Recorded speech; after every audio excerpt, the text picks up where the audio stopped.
Everyone, आप सभी का स्वागत है हमारे यूट्यूब चैनल पर। हम पढ़ेंगे मानव पोषण, जिसके टॉप आपके 15 क्वेश्चन रहेंगे, जिनका वेटेज लगभग आपका 100 क्वेश्चन से भी अधिक रहने वाला है। तो आप क्या करेंगे, एक नोटबुक और एक पेन ले लेंगे ताकि इन एक्स्ट्रा पॉइंट को आप ऐड कर सकें। इसके अलावा जो मानव पोषण है, इसका मैं पार्ट 1, पार्ट 2, पार्ट 3, पार्ट 4 पहले ही कंप्लीट करवा चुका हूँ। आप उनको भी जाके देख सकते हैं। इसके अलावा आज रहेगा आपका पार्ट 5। तो चलिए हम बढ़ते हैं आपके पहले क्वेश्चन की ओर। और ये सभी क्वेश्चन आपके लिए इंपॉर्टेंट होते हैं, क्योंकि ये सभी क्वेश्चन आपके किस पर आधारित होते हैं, प्रीवियस ईयर पर आधारित। आपका फर्स्ट क्वेश्चन है, यकृत के उचित क्रियाशीलता एवं रक्त के आलंबन हेतु आवश्यक विटामिन है। यानी कि क्वेश्चन में आपसे बोला गया है कि जो यकृत होता है, लिवर, उसके लिए क्रियाशीलता और रक्त के आलंबन का अर्थ होता है एक प्रकार से रुधिर का थक्का। तो उसके लिए आवश्यक कौन सा होता है, तो यहाँ पे आपका एकदम करेक्ट होगा विटामिन के, यानी कि ऑप्शन बी। जो विटामिन के होता है, ये क्या होता है, तो ये हमारे लीवर के लिए काफी ज्यादा अच्छा माना जाता है। उसके साथ साथ ये क्या करता है, तो जो रुधिर का थक्का होता है उसमें जमाने में भी सहायक होता है। जिस प्रकार से मान लीजिए हमारे यहाँ चोट लग गई और यहाँ क्या होने लग गया, ब्लीडिंग। तो ब्लीडिंग होने होती है, तो ये ब्लीडिंग को रोकने में मदद करता है। एक प्रकार से रुधिर का क्या करता है, ये थक्का जमाने में भी सहायक होता है। और जो विटामिन के होता है, एक प्रकार से जो हरी साग सब्जियां होती है जैसे कि पालक, इनमें भरपूर मात्रा में पाया जाता है। कौन, आपका विटामिन के। इसके अलावा जो विटामिन के होता है, इसका केमिकल नाम आपको याद होना चाहिए। तो इसका नाम होता है फ्लिक्विनोन। ये बात भी आपको नोट करनी है, क्या नाम होता है इसका, फ्लिक्विनोन, यानी कि रासायनिक नाम। इसके अलावा जो आपका विटामिन के होता है, ये पालक के अंदर तो भरपूर मात्रा में होता है, लेकिन इसके अलावा जैसे कि दूध, अंडा, मांस, हरी सब्जियां, इन सब में भी भरपूर मात्रा में पाया जाता है। इसके अलावा जो विटामिन के होता है, इसका प्रोडक्शन यानी कि उत्पादन कहाँ होता है, तो विटामिन के हमारे शरीर के अंदर भी बनता है। और कहाँ पर बनता है, तो आपको याद रखना है, हमारी बड़ी आंत के अंदर। जो बड़ी आंत का एक भाग होता है कोलोन, उसमें क्या बनता है आपका, तो इसमें बनता है विटामिन के। और इसको बनाते कौन है, ये भी आपसे एग्जाम में पूछा जाता है। तो विटामिन के को बनाते हैं ई कोलाई बैक्टीरिया। इनका फुल फॉर्म होता है एक प्रकार से एस्चेरिया कोलाई। तो ये जो एस्चेरिया कोलाई जीवाणु होते हैं, ये कहाँ पाए जाते हैं, हमारी बड़ी आंत के कोलोन भाग में। और ये क्या करते हैं, हमारे वेस्ट फूड को खाकर हमें क्या प्रदान करते हैं, विटामिन के।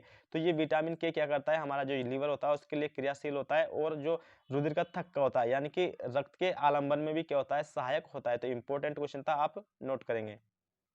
आपका नेक्स्ट क्वेश्चन है, कौन सा अम्ल प्रोटीन अणु का निर्माण खंडक है। इंपॉर्टेंट क्वेश्चन है, तो यहाँ पे आपका करेक्ट होगा ऑप्शन सी, यानी कि अमीनो अम्ल। मैंने कई बार आपको ये बताया कि जो अमीनो अम्ल होते हैं, ये कम से कम 20 अमीनो अम्ल मिलकर किसका निर्माण करते हैं, तो एक निर्माण करते हैं प्रोटीन का। तो यहाँ पे आपसे यही पूछा गया था कि कौन सा अम्ल प्रोटीन अणु का निर्माण खंडक है।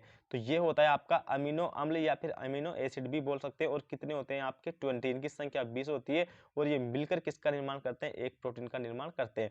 इसके अलावा आपको ये याद रखना है कि प्रोटीन का सबसे अच्छा स्रोत क्या माना जाता है, तो प्रोटीन जो होती है सबसे अधिक मात्रा में या सबसे अच्छा स्रोत माना जाता है इसका सोयाबीन। इसके अलावा जितनी भी दालें होती है उनमें भी भरपूर मात्रा में कौन होती है, आपकी प्रोटीन पाई जाती है। ये बात भी आप नोट करेंगे। इसके अलावा आपसे पूछा जाता है कि जो गाजर होती है उसमें कौन सी प्रोटीन होती है, तो उसमें होती है आपकी केरोटीन। ये कई बार एग्जाम में आता है, कौन सी प्रोटीन होती है, केरोटीन। इसके अलावा जो हमारे बाल और नाखून होते हैं उनमें कौन सी प्रोटीन होती है, तो ये भी एग्जाम में पूछा जाता है। तो हमारे बाल और नाखून में रहेगी केरेटिन प्रोटीन। कौन सी प्रोटीन, केरेटिन। तो ये केरेटिन होती है, जबकि जो हमारी गाजर होती है उसमें कौन सी प्रोटीन होती है, आपकी केरोटिन। इसी प्रकार से जो आपका टमाटर होता है उसमें भी पूछा जाता है कि टमाटर में कौन सी प्रोटीन पाई जाती है। तो आपको नोट करनी, जो टमाटर होते हैं उनमें पाई जाती है लाइकोपिन। तो लाइकोपिन एक ऐसी प्रोटीन होती है जिस किसमें पाई जाती है, तो ये पाई जाएगी एक प्रकार से टमाटर में। तो आपका क्वेश्चन था कि कौन सा अम्ल प्रोटीन अणु का निर्माणक खंडक है, तो करेक्ट होगा आपका ऑप्शन सी, यानी कि अमीनो अम्ल। और संख्या कितनी रहेगी इनकी, 20। आपका नेक्स्ट क्वेश्चन है, उस कार्बोहाइड्रेट का चयन कीजिए जो रूमिनेट द्वारा पच सकता है पर मानव द्वारा नहीं, यानी कि जिसे इंसान नहीं पचा सकता, वो कौन सा कार्बोहाइड्रेट होता है, तो जो आपका ऑप्शन सी होता है, यानी कि सेल्यूलोज। इसे मानव का शरीर नहीं पचा सकता, बल्कि जो ग्लाइकोजन होता है या फिर मंड होती है या फिर शर्करा होती है, इन सभी को हमारा शरीर इजिली पचा लेता है।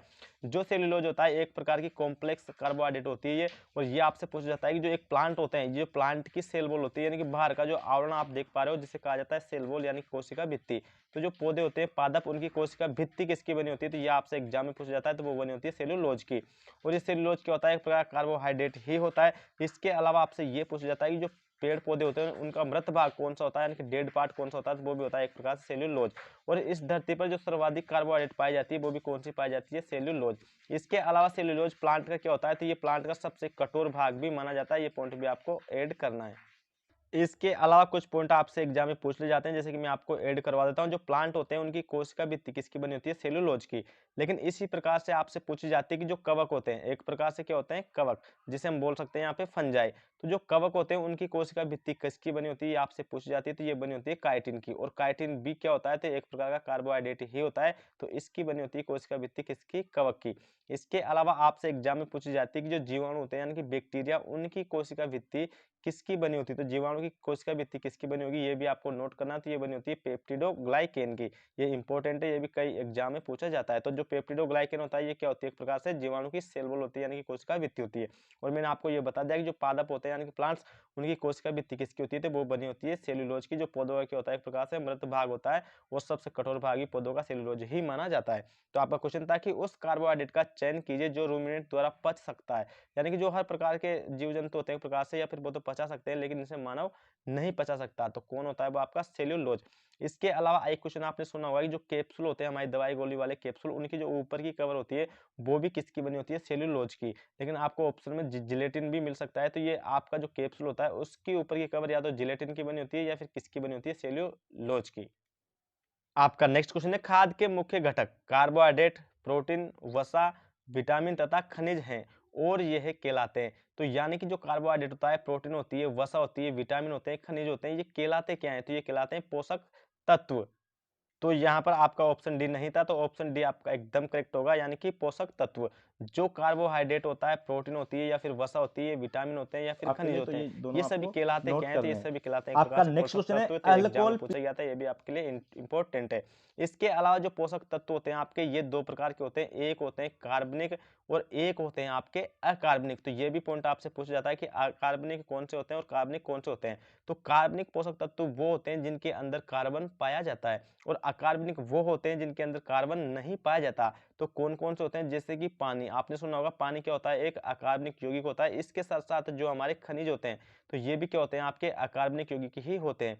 लेकिन कार्बनिक यौगिक कौन से होते हैं? जिनमें कार्बन होती है, जैसे कि कार्बोहाइड्रेट, ये भी एक कार्बनिक यौगिक होता है। उसी प्रकार से प्रोटीन, वसा और विटामिन, ये सब कौन से होते हैं? आपके कार्बनिक यौगिक होते हैं। एग्जाम में पूछे जाते हैं, तो इनको भी आप ऐड कर लेंगे। तो ये जो आपके एक प्रकार से कार्बोहाइड्रेट है, प्रोटीन है, वसा, ये सभी क्या है आपके? तो ये होते हैं आपके एक प्रकार से पोषक तत्व। इसके अलावा जो विटामिन होता है, तो ये आपसे पूछा जाता है कि विटामिन क्या करता है? तो ये हमारे जितने भी बायोलॉजिकल रिएक्शन होते हैं, यानी कि जैविक क्रिया होती है, उनको एक प्रकार से चलाने का कार्य करता है। और जो विटामिन होता है, इससे हमें कोई ऊर्जा नहीं मिलती। इसके अलावा जो आपका खनिज होता है, उससे भी कोई ऊर्जा नहीं मिलती। इसके अलावा जो पानी होता है, उससे भी हमें कोई एनर्जी नहीं मिलती। मिलती किस से आपको ऊर्जा? तो कार्बोहाइड्रेट से, प्रोटीन से और वसा से। ये पॉइंट भी आप इंपॉर्टेंट है, इनको भी आप ऐड कर लेंगे।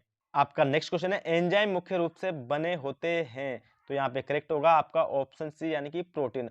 जो मुख्य रूप से आपके एंजाइम का निर्माण होता है वो होता किससे है? प्रोटीन से। इसके साथ साथ प्रोटीन प्लस क्या होते हैं आपके? स्टेरॉइड भी होते हैं, लेकिन दोनों ऑप्शन में दिए गए थे, इसलिए आपको करेक्ट कौन सा मानना है यहाँ पे? प्रोटीन। क्योंकि मुख्य रूप से इसमें प्रोटीन होता है, लेकिन कुछ मात्रा में स्टेरॉइड भी होता है। ये दोनों मिलकर किसका निर्माण करते हैं? एंजाइम का। और एंजाइम किसका कार्य करते हैं? तो ये करते हैं एक प्रकार से पाचन का। पाचन होता क्या है? तो जो बड़े बड़े अणु होते हैं उनको छोटे छोटे अणु में कन्वर्ट कर देते हैं एंजाइम। तो इनका निर्माण होता है एक प्रकार से प्रोटीन से। इसके अलावा मैं आपको बताऊं कि जो एंजाइम होते हैं ये किसकी तरह कार्य करते हैं, एग्जाम में आपसे डायरेक्ट पूछा जाता है। तो ये करते हैं एक प्रकार से उत्प्रेरक की तरह कार्य। आपका नेक्स्ट क्वेश्चन है, निम्न में से किस अणु के 1 ग्राम से सर्वाधिक एटीपी का निर्माण होता है? यानी कि सबसे ज्यादा जो आपकी एटीपी हमें प्राप्त होती है, इन पोषक तत्वों में से किससे होगी? ये आपसे एग्जाम में क्वेश्चन पूछा गया था। तो यहाँ पे करेक्ट होगा आपका ऑप्शन बी, यानी कि वसा। क्योंकि जो आपकी 1 ग्राम वसा होती है, इसी में आपको 9.3 किलो कैलोरी क्या मिलती है? एक प्रकार से एनर्जी मिलती है, यानी कि सबसे जो अधिक ऊर्जा मिलती है। और ऊर्जा हमारे शरीर में किस रूप में होती है? तो वो होती है एक प्रकार से एटीपी के रूप में। तो सबसे अधिक ऊर्जा हमें वसा से ही मिलती है, बल्कि जो प्रोटीन होती है इससे लगभग हमें 4.1 से 4.2 कैलोरी क्या मिलती है? ऊर्जा मिलती है। इसके अलावा जो कार्बोहाइड्रेट होता है, इससे लगभग आपको 4.1 से 4.5 कैलोरी के बराबर आपको एनर्जी प्राप्त होती है। तो जो सर्वाधिक एटीपी हमें प्राप्त होती है वो किससे होती है? आपकी फैट से। और ये एग्जाम में पूछा जाता है और पूछा भी गया था। और आपको याद रखना है कि सबसे अधिक फैट किसमें होती है? तो ये सबसे अधिक फैट होती है एक प्रकार से घी के अंदर। और ये वसा आपको क्या करती थी? ये आपको काफी सारी ऊर्जा प्रदान करती है। इसके साथ साथ क्या करती है? ये हमारे शरीर को वाटर प्रूफ भी बनाती है। तो ये पूछा जाता है एग्जाम में कि वाटर प्रूफ कौन सा पोषक तत्व हमें प्रदान करता है? तो वाटर प्रूफ का अर्थ होता है एक प्रकार से हमारे अंदर वाटर जाने से रोकती है। और कौन रोकती है? वो फैट, यानी कि वसा। आपका नेक्स्ट क्वेश्चन है, जीवन में वृद्धि तथा संतुलन बनाए रखने के लिए अनिवार्य एमिनो अम्ल की संख्या होगी। यानी कि हमारे जीवन में वृद्धि और संतुलन बनाए रखने के लिए कितने अमीनो अम्ल की हमें आवश्यकता होती है? तो करेक्ट होगा आपका ऑप्शन ए, यानी कि 8। जो 8 एमिनो अम्ल होते हैं इनकी आवश्यकता होती है हमारे वृद्धि और विकास के लिए। वैसे होते कितने हैं आपके? 20 एमिनो अम्ल। तो जो बाकी आपके 12 एमिनो अम्ल बचते हैं ये हमारी फिर जैविक क्रियाओं को कार्य करवाते हैं। लेकिन जो आपके 8 अमीनो अम्ल होते हैं ये क्या करते हैं आपकी? तो ये करते हैं ग्रोथ एक प्रकार से हमारे शरीर की, और हमारे शरीर की जो बॉडी होती है उस पर संतुलन बनाए रखने का भी कार्य करते हैं। इसके अलावा आपको याद होगा कि जो अमीनो अम्ल होते हैं तो ये 20 अमीनो अम्ल मिलकर किसका निर्माण करते हैं? तो ये करते हैं एक प्रोटीन का निर्माण। ये भी एग्जाम में पूछा जाता है तो ये आप याद रखेंगे। आपसे ऐसे भी पूछा जाता है कि जो प्रोटीन होती है उसकी इकाई क्या होती है? तो उसकी इकाई होती है एक प्रकार से एमिनो अम्ल। आपका नेक्स्ट क्वेश्चन है, वसा को भंडारित करने वाले उत्तक का नाम बताइए। काफी इंपॉर्टेंट क्वेश्चन है आपका। करेक्ट होगा यहाँ पे ऑप्शन सी, यानी कि वसीय उत्तक। जो वसीय उत्तक होते हैं ये किसको स्टोर करते हैं? तो ये करते हैं एक प्रकार से वसा को, और इनका नाम होता है एक प्रकार से एडिपोज। क्योंकि हो सकता है कि आपको एडिपोज नाम से मिल जाए, तो ये भी आप नोट करेंगे। जो आपके एडिपोज उत्तक होते हैं ये एक ऐसे उत्तक होते हैं जो किसको स्टोर करते हैं? फैट को। और किसके अंदर करते हैं ये भी आपसे एग्जाम में पूछ जाएगा, तो ये आप नाम नोट कर लेंगे, लीवर। जो हमारा लीवर होता है इसके अंदर स्टोर होती है कौन? आपकी फैट। इसके अलावा हमारे लीवर के अंदर क्या क्या स्टोर होते हैं? तो आपके लीवर के अंदर होते हैं विटामिन। और कौन कौन से विटामिन होते हैं? जैसे कि vitamin A, vitamin D, vitamin E और विटामिन के। ये एक ऐसे विटामिन होते हैं जो भी हमारे कहाँ पर स्टोर होते हैं? हमारे लीवर के अंदर होते हैं। और ये घुले किस में होते हैं? तो ये भी होते हैं आपकी फैट में घुले, जिसको स्टोर कौन से टिश्यू करते हैं? यानी कि वसीय उत्तक, या फिर मैं कह सकता हूँ एडिपोज उत्तक। इसके अलावा जो हमारा लीवर होता है ये क्या करता है? तो ये एक प्रकार से यूरिया का निर्माण करता है। ये एग्जाम में आपसे पूछा जाता है, किसका निर्माण करता है? यूरिया का।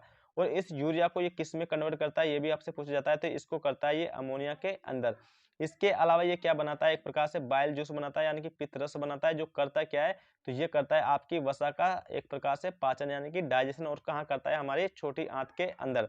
तो ये भी आपसे एग्जाम में पूछा जाता है। और जो बाइल जूस होता है यानी कि पित्त रस होता है, इसका रंग कैसा होता है? एग्जाम में ये भी पूछा जाता है। तो इसका रंग होता है हरा। और किसके कारण होता है? ये भी आपसे पूछा जाता है, तो उसका नाम भी आप नोट करेंगे। उस पिगमेंट का नाम होता है बिलीवर्डिन। तो बिलीवर्डिन एक ऐसा पिगमेंट होता है जो पित्तरस को हरा रंग क्या करेगा? प्रदान करता है।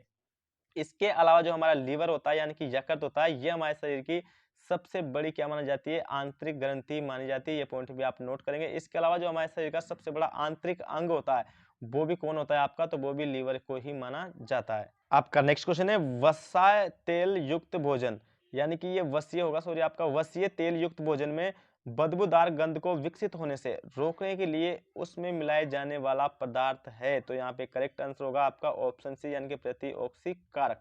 जो भी आपके वसीय तेल युक्त भोजन होते हैं उनको गंध से बचाने के लिए, एक प्रकार से रोकने के लिए मिलाए जाने वाला पदार्थ कौन सा होता है? तो ये डायरेक्ट आपसे पूछा जाता है। तो इसका नाम होता है आपका प्रतिऑक्सी कारक। तो ये क्या करेगा? उसमें जो भी आपकी ऑक्सीजन होगी वो क्या नहीं कर पाएगी, एक प्रकार से उसमें गंध नहीं आने देगी और उसको सुरक्षित रखेगी। इसीलिए प्रतिऑक्सीकारक इसमें मिलाया जाता है। प्रतिऑक्सीकारक ही होता है एक प्रकार से आपको ऑक्सीजन से बचाने वाला, क्योंकि इसके अंदर ऑक्सीजन होते हैं। और ऑक्सीजन क्या करेंगे? तो जो आपकी फैट होगी धीरे धीरे इसको सड़ाने गलाने लग जाएंगे, उससे क्या आने लग जाएगी? गंध। तो उसी गंध को बचाने के लिए प्रतिऑक्सीकारक का क्या किया जाता है? इसमें यूज किया जाता है। तो ये पॉइंट भी आपके लिए इंपॉर्टेंट है, इसे भी आप नोट कर लेंगे। आपका नेक्स्ट क्वेश्चन है, संकोचनशील प्रोटीन इसमें पाए जाते हैं। तो यहाँ पे आपका करेक्ट होगा ऑप्शन डी, यानी कि पेशियां। जो हमारी मसल्स होती हैं उनमें कैसी प्रोटीन पाई जाती है? संकुचनशील। क्योंकि आपको ये याद होना चाहिए कि जो संकुचन करती है वो करती कौन है? तो हमारे अंदर पाई जाने वाली मांसपेशियां ही क्या करती है? संकुचन का कार्य करती है। जिस प्रकार से हमारी फूड पाइप होती है, इसमें जो हमारा भोजन आता है वो किस गति के द्वारा आता है? तो वो आता है कर्मांकुंचन गति के द्वारा। और वो कर्मांकुंचन गति होती क्या है? तो वो कर्मांकुंचन गति यही होती है जब हमारी मसल्स क्या करती है?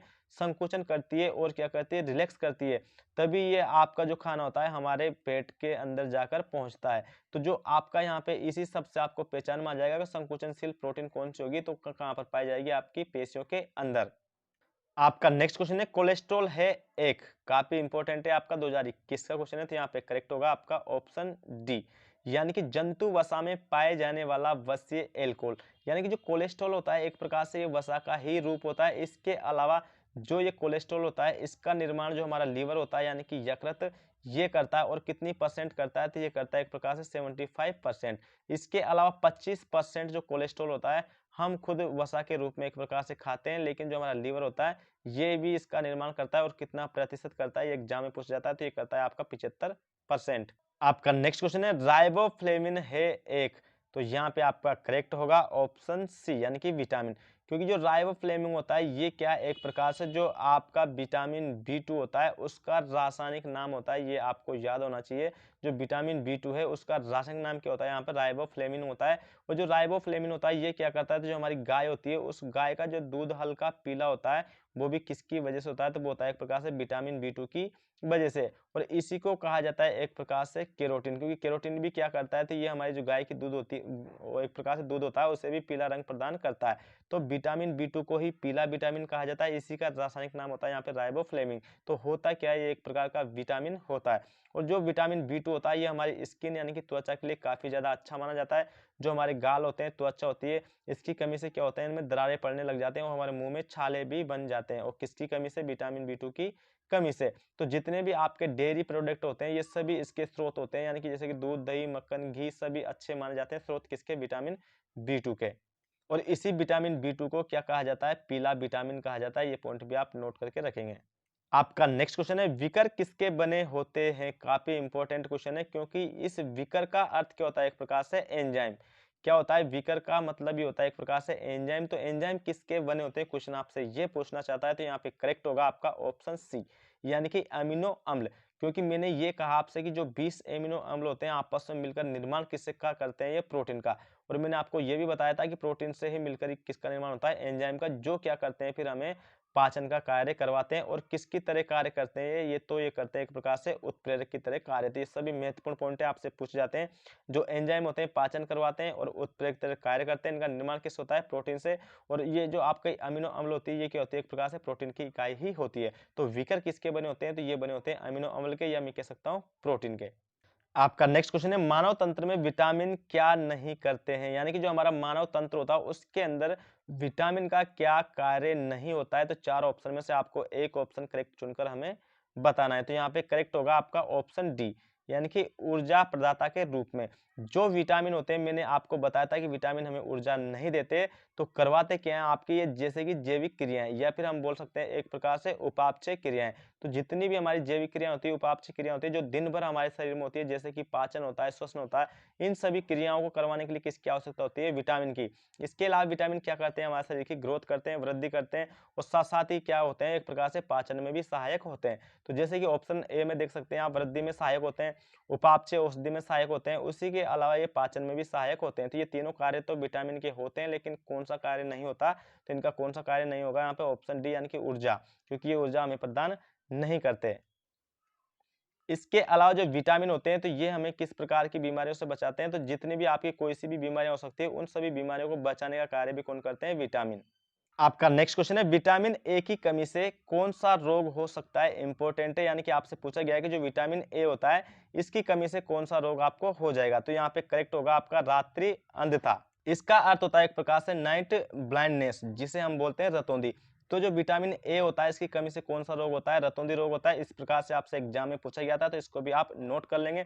इसके अलावा जो विटामिन ए होता है इसका रासायनिक नाम क्या होता है, तो इसका रासायनिक नाम होता है रेटिनॉल। और जो विटामिन ए होता है ये हमारी आंखों के लिए काफी ज्यादा हेल्दी माना जाता है, इसीलिए अगर कोई कमी भी आ जाए तो वो आंखों से संबंधित ही होगी। ये आप पॉइंट नोट कर लेंगे, क्योंकि ये किससे संबंधित होता है, हमारी आंखों से।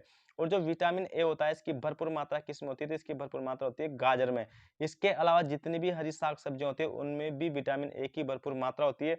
इसके अलावा जो गोल्डन राइस होते हैं जिन्हें हम बोलते हैं एक प्रकार से सुनहरे चावल, तो सुनहरे चावल के अंदर भी विटामिन ए की भरपूर मात्रा पाई जाती है, जिसका रासायनिक नाम क्या होता है, एक प्रकार से रेटिनोल। इसके अलावा जो हमारी आंखें होती है उनसे हमारे दो एग्जाम में महत्वपूर्ण पॉइंट बनते हैं, वो दोनों पॉइंट आप नोट करेंगे।